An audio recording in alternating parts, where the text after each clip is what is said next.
syad yang sudah mau ibu melakukan ketaatan, bahkan pun ingin mengajak tadi ya, udah mengajak tapi mereka jauh seperti suami dan anak dan menantunya kan begitu.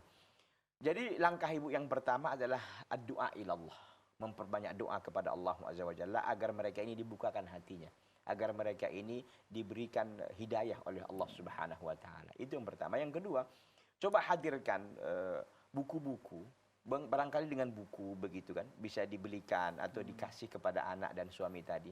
Itu langkah yang kedua. Langkah yang ketiga, diajak untuk ngaji dan tafaqquh fiddin.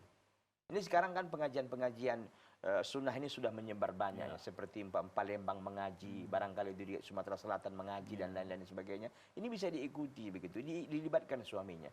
Enggak mau Pak Ustaz diajak, ajak guru atau ajak ustadz yang mengerti tentang agama dengan baik ke rumah.